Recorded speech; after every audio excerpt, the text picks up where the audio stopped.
Assalamualaikum warahmatullahi wabarakatuh.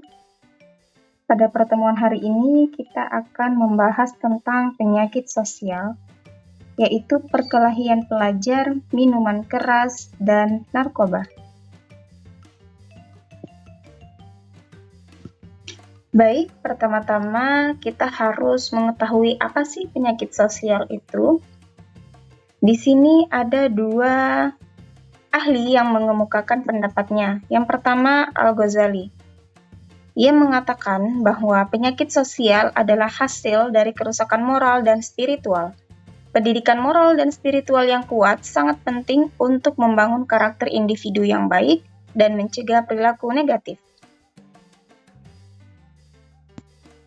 Selanjutnya, pendapat kedua yaitu seorang ahli yang bernama Emil Durkheim. Ia menyatakan bahwa penyakit sosial seperti kriminalitas dan penyalahgunaan narkoba merupakan gejala dari gangguan dalam integrasi sosial dan norma-norma masyarakat. Penyakit sosial muncul ketika masyarakat tidak dapat mengintegrasikan anggotanya dengan norma-norma dan nilai-nilai yang berlaku. Baik, selanjutnya kita akan membahas satu persatu macam-macam penyakit sosial yang dimaksud dalam materi ini. Yang pertama ada perkelahian pelajar, yang kedua minuman keras, dan yang ketiga narkoba. Materi yang pertama yaitu perkelahian pelajar. Apa sih perkelahian pelajar itu?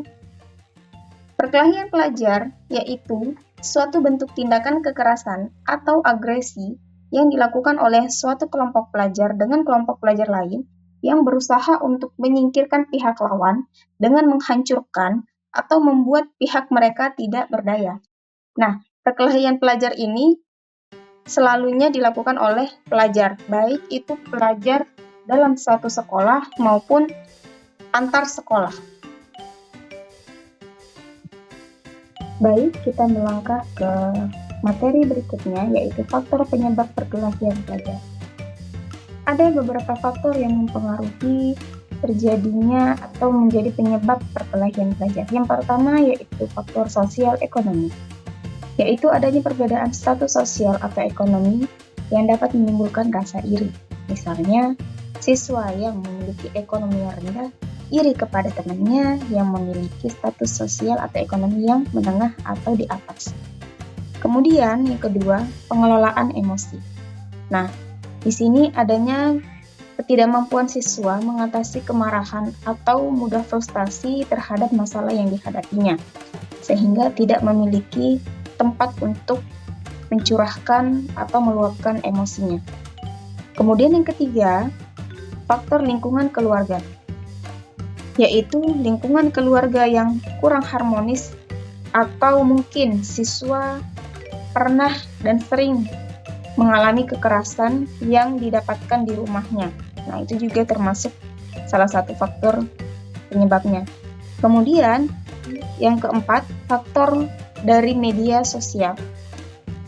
Media sosial yang dimaksud di sini adalah berita-berita yang dapat diakses oleh siswa terkait konflik ataupun provokasi yang mereka lihat atau yang mereka dapatkan di media sosial. Nah, ini juga harus menjadi perhatian. Baik, kita ke materi yang kedua tentang minuman keras. Apa sih minuman keras itu? Jadi, minuman keras atau dalam bahasa Arab dengan istilah khamr adalah jenis minuman yang dapat memabukkan dan menghilangkan kesadaran seseorang, merusak akal sehat, menjadi sumber penyakit, dan merusak akhlak. Selanjutnya, pandangan Islam terhadap khamr. Di sini ada beberapa dalil yang membahas tentang khamr. Yang pertama, Quran Surah Al-Baqarah ayat 219, yang artinya, mereka bertanya kepadamu tentang khamr dan judi. Katakanlah, pada keduanya terdapat dosa besar dan beberapa manfaat bagi manusia. Tetapi dosa keduanya lebih besar daripada manfaatnya. Kemudian, dalil yang kedua, yaitu dari Quran Surah Al-Ma'idah ayat 90-91, yang berbunyi, "Wahai orang-orang yang beriman, sesungguhnya khamr, judi, berhala, dan anak panah untuk mengundi adalah kotor atau najis, dan termasuk perbuatan setan. Maka jauhilah perbuatan-perbuatan itu agar kamu beruntung." Kemudian yang ketiga dari hadis yang berbunyi, Nabi Muhammad SAW bersabda, "Setiap yang memabukkan adalah khamr, dan setiap yang memabukkan adalah haram." Hadis riwayat Muslim. Selanjutnya melangkah ke materi yang ketiga, yaitu tentang narkoba. Apa narkoba itu? Nah, sebenarnya istilah narkoba ini tidak ditemukan secara jelas di dalam Al-Quran. Namun, hukumnya dapat dikiaskan dengan khamr, karena sama-sama memabukkan dan membahayakan atau juga dapat merugikan, karena zat-zat berbahaya yang dikandungnya. Sebagaimana sabda Rasulullah dari Ibnu Umar, dia berkata, Rasulullah SAW bersabda, "Setiap yang memabukkan adalah khamr, dan setiap yang memabukkan adalah diharamkan." Oleh karena itu, narkoba di dalam Islam juga diharamkan sama seperti khamr. Narkoba sebenarnya adalah singkatan dari 3 kata, yaitu narkotika, psikotropika, dan zat adiktif. Baik, kita akan bahas satu persatu dari ketiga istilah ini. Narkotika adalah zat atau obat yang berasal dari tanaman atau bukan tanaman yang menyebabkan penurunan kesadaran, hilangnya rasa, mengurangi atau menghilangkan rasa nyeri, dan dapat menimbulkan ketergantungan. Nah, sedangkan psikotropika adalah zat atau obat, baik alamiah atau sintesis, bukan narkotika yang berkhasiat melalui pengaruh selektif pada susunan saraf pusat yang menyebabkan perubahan khas pada aktivitas mental dan perilaku. Kemudian istilah yang ketiga yaitu zat adiktif, yang artinya obat serta bahan-bahan aktif yang jika dikonsumsi oleh manusia dapat menyebabkan kerja biologis serta menimbulkan ketergantungan atau adiksi yang sulit dihentikan dan berefek ingin menggunakan terus-menerus. Nah, ketiga kata-kata inilah yang merupakan singkatan dari narkoba. Materi selanjutnya yaitu cara menghindari penyakit sosial, yaitu perkelahian pelajar, minuman keras, dan narkoba. Nah, di sini ada 3 pihak yang sangat berpengaruh dan memegang peran penting dalam menghindari penyakit sosial ini. Yang pertama dari keluarga, di mana keluarga dapat menanamkan pendidikan akhlak yang baik, bimbingan orang tua kepada anak atas konsekuensi dari perbuatan tersebut juga harus diperkuat. Kemudian orang tua atau pihak keluarga harus intens dalam mengawasi perilaku anak agar tidak menyentuh ketiga perilaku ini.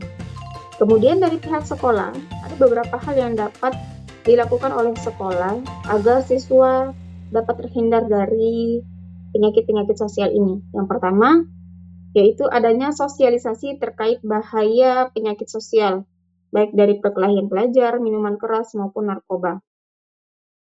Nah, sosialisasi ini dapat dilakukan baik dari pihak sekolah, internal sekolah sendiri, maupun mengundang pemateri dari luar seperti pihak kepolisian ataupun pihak puskesmas. Kemudian yang kedua, memastikan aturan sekolah yang jelas terhadap perbuatan tersebut, seperti adanya kebijakan anti-bullying. Kemudian yang ketiga, mendorong siswa untuk mengembangkan keterampilannya. Nah, siswa yang dapat mengembangkan keterampilannya, maka akan teralihkan pikirannya untuk tidak melakukan ketiga perbuatan ini. Kemudian yang ketiga, dari lingkungan masyarakat. Ada beberapa hal yang dapat dilakukan. Yang pertama, membantu memantau perilaku anak jika ada hal yang tidak sesuai dengan norma yang berlaku. Kemudian yang kedua, melaporkan kepada pihak keluarga terlebih dahulu jika mendapati anak yang melakukan salah satu perbuatan di atas. Jadi, ketika ada masyarakat yang melihat anak yang melakukan salah satu dari ketiga perbuatan ini, hendaknya melaporkan ke pihak keluarga terlebih dahulu. Kenapa? Karena pihak keluarga lah yang sangat bertanggung jawab atas perilaku anak. Selanjutnya, manfaat menghindari penyakit sosial, perkelahian pelajar, minuman keras, dan narkoba. Ada beberapa manfaat yang diperoleh ketika menghindari beberapa penyakit sosial yang sudah disebutkan di awal. Yang pertama, kesehatan fisik dan mental peserta didik jauh lebih baik. Yang kedua, fungsi tubuh dan otak berjalan dengan optimal karena tidak ada zat-zat atau senyawa-senyawa kimia yang dapat merusak kinerja otak. Kemudian yang ketiga, lingkungan belajar yang kondusif. Yang keempat, terjalinnya rasa saling menghargai dan persahabatan antar siswa. Dan yang kelima, terciptanya lingkungan yang aman dan nyaman. Baik, itulah tadi penjelasan tentang penyakit sosial yang berfokus pada 3 perilaku, yaitu perkelahian pelajar, minuman keras, dan narkoba. Sebagai penutup dan pengingat bahwa penyakit sosial seperti perkelahian pelajar, minuman keras, dan narkoba tidak akan mendatangkan hal yang baik, namun sebaliknya akan mendatangkan hal buruk baik bagi diri sendiri maupun orang sekitar. Oleh karena itu, hindarilah dan jangan pernah mencoba ketiga perbuatan tersebut jika ingin masa depan yang cerah. Karena di balik tubuh yang sehat ada jiwa yang kuat.